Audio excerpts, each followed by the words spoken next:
जादुई तोता। एक छोटे से गांव में एक गरीब परिवार रहता था। उस परिवार में रामू और उसकी बीवी सीता उसके बेटे चिंटू के साथ रहते थे। उसी गांव में एक तोता भी रहता था। उसका नाम था रघु।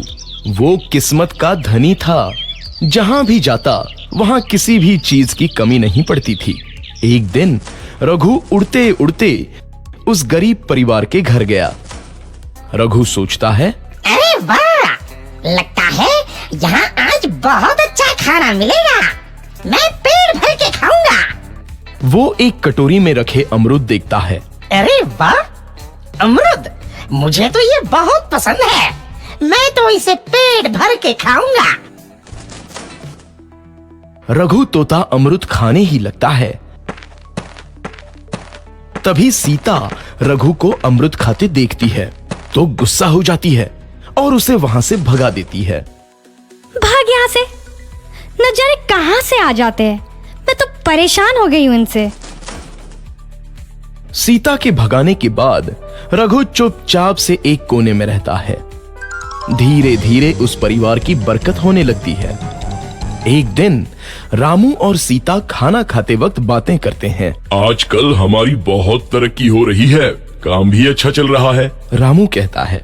इस पर सीता कहती है, सच कहा, भगवान हमेशा ऐसे ही हम पर मेहरबान रहे। बेटा चिंटू भी कहता है, पिताजी, मुझे खिलौना लेके दो ना, मेरे सभी दोस्तों के पास है। रामू कहता है, ठीक है, जरूर लाऊंगा। सीता कहती है, कितने खुश है सब, मेरे परिवार को किसी की नजर ना लगे। एक तरफ ऐसी बातें होती हैं तो दूसरी तरफ रसोई में रघु तोता भी अमरूद खाते रहता है। मजा आया, अमरूद खाया, मजा आया, अमरूद खाया, मजा आया। तभी सीता रसोई में आती है और रघु तोते को अमरूद खाते देख बहुत गुस्सा होती है। सीता रघु को बाहर निकालने के लिए पिंजरे में अमरूद रखती है।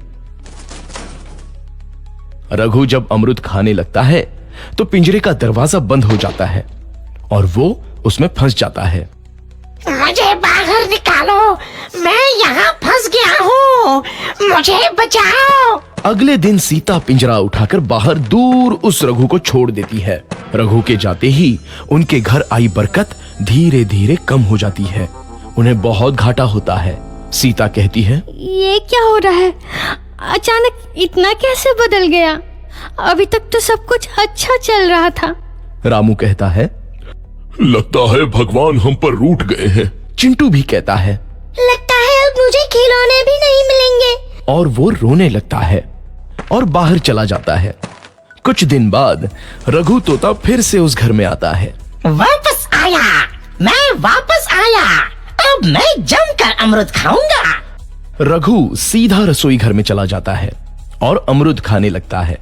कुछ देर बाद सीता रसोई में आती है और रघु को देख कहती है, एक तो घर में पहले से इतनी दिक्कत चल रही है और ऊपर से ये तोता मुझे और परेशान कर रहा है। सीता रघु को वहां से भगा देती है। रघु उड़कर किसी कोने में छुप जाता है। कुछ दिन बाद धीरे धीरे उस घर की बरकत वापस आने लगती है। काम भी अच्छे से चलने लगता है। एक रात जब रघु तोता अमरूद खाने जाता है तो पिंजरे में फंस जाता है। ये लोग आखिर चाहते क्या हैं? एक तोते को शांति से अमरूद खाने क्यों नहीं देते? मैं कौन सा चोरी कर रहा हूँ? बस अमरूद ही तो खा रहा हूँ। तभी रामू वहां आता है और पिंजरे में रघु तोते को देख उसे बाहर छोड़ देता है। ये तोता भी कितना जिद्दी है, बार बार वापस आ जाता है। जैसे ही रामू रघु को छोड़ देता है, अगले दिन से फिर से उनके घर की बरकत जाने लगती है। काम में घाटा होता है। किसी को समझ नहीं आ रहा था कि ऐसा क्यों हो रहा है। रघु तोता घर आता है तो अचानक बरकत आती है और जब रघु तोता को बाहर निकालते हैं तो बरकत चली जाती है। एक दिन सीता रघु तोते के घर आने और बाहर जाने की स्थिति पर नजर रखती है। ये तोता जब भी घर आता है तो घर में बरकत आती है और जैसे ही ये घर से बाहर जाता है तो उसी के साथ बरकत भी चली जाती है। कहीं ये जादुई तोता तो नहीं है? अगली बार जब ये तोता घर आएगा तो मैं इसे कहीं नहीं जाने दूंगी। सीता रघु का बहुत इंतजार करती है, लेकिन रघु तोता दोबारा उस घर में कभी नहीं आता।